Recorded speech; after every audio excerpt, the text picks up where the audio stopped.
निलांबरीची केली चक्क आता घरातून लाथ मारून हकलपट्टी. तर नक्की काय घडतं चला संपूर्ण अपडेट जाणून घेऊया. त्यासाठी व्हिडिओवरती नसाल व्हिडिओ लाईक करा आणि चॅनलला सबस्क्राईब करून सोबतचं बेल नोटिफिकेशन ऑन करायला विसरू नका. तर मित्रांनो, ह्या निलांबरीने आत्तापर्यंत खूप कारस्थाने केली, तुम्ही पाहिलंच असेल. कारण की भावनाच्या बाळाला मारण्याचा प्रयत्न तर केला आणि सोबत मात्र बिचारा आपल्या आनंदीचा जीव देखील हिने धोक्यात घालवलेला असतो. तर दुसरीकडे मात्र तुम्हाला माहितीच आहे की सिद्धू आणि भावनाने त्या जोगतिनीला चांगल्याच प्रकारे पकडून ठेवलेलं असतं. कारण की सिद्धू आणि भावनाला एक गोष्ट समजलेली असते की काही जरी झालं तरी शेवटी मात्र त्या जोगतिनीने सगळं सत्य सर्वांसमोर येऊन सांगितलं की ह्या निलांबरीची अशी वरात काढतो सिद्धू म्हणतो की सांगायलाच नको.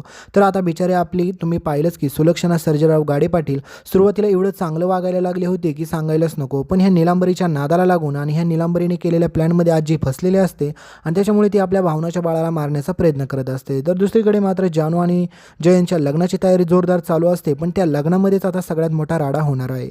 कारण की हे लग्न आता व्यवस्थित पार पडेल असं सगळ्यांना वाटत असतं, पण जानू आता चक्क स्वतः जयंतच्या ट्रॅपमध्ये फसायला परत एकदा चाललेले असते आणि याबाबत त्यांनी स्वप्नात पण कधी विचार केला नसेल. विश्व आता त्याच्या कॉलेजमधल्या मित्रमैत्रिणींना घेऊन ह्या जयंतचा पर्दाफाश करायचा ठरवतो. कारण की त्याला माहीत असतं की जानूला जाऊन जर सगळं सत्य समजलं म्हणजेच तिला भूतकाळ आठवला आणि ह्या जयंत कानिटकरबाबतचं सगळं सत्य कळालं तरच काही ना काही फायदा होऊ शकतो, नाहीतर काहीच फायदा होणार नाहीये.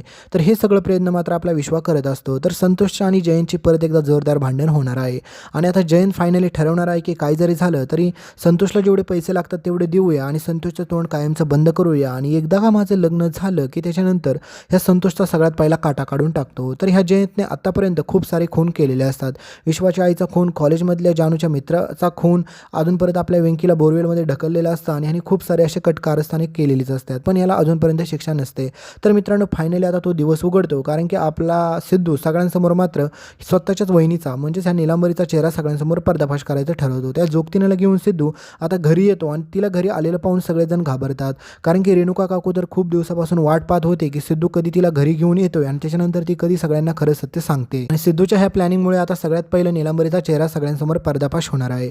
कारण की तुम्ही पाहिलंच की संपतराव गाडे पाटील यांनी देखील मात्र सिद्धू आणि भावनासाठी नाटक केलं होतं, कारण की ते देखील आजारी आहेत असं सगळ्यांना दाखवत होतं. पण सिद्धू आता फायनली त्या जोगतिनीला घेऊन आल्याच्या नंतर ती सगळ्यांसमोर सांगते की निलांबरीनेच मला पैसे दिले होते आणि ह्या घरात येऊन सांगायला लावलं होतं की भावनाचं बाळ ह्या घरात कोप घेऊन येणार आहे. त्याच्यानंतर मंदिरात भावनाला देखील मिस ढकललं होतं.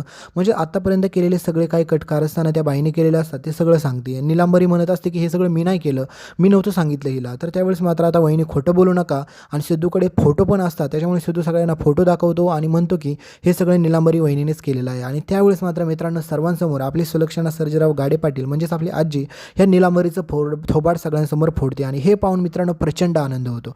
कारण की आपली आजी आधीच चांगली होती आपल्याला माहीत आहे, पण ह्या निलांबरीच्या नादाला लागून ती पण बिघडल्यासारखी करत होती आणि फायनली ह्या निलांबरीचं थोबाड फोडल्यामुळे सगळ्यांना आनंद झालेला असतो त्या घरामध्ये. आणि त्यावेळेस मात्र संपतराव, आजी हे सगळेजण भावनाची माफी मागतात आणि म्हणतात की आम्हाला माफ करा, आम्ही खूप सारा त्रास दिला तुम्हाला कारण की ह्या निलांबरीच्या मूर्खपणामुळे.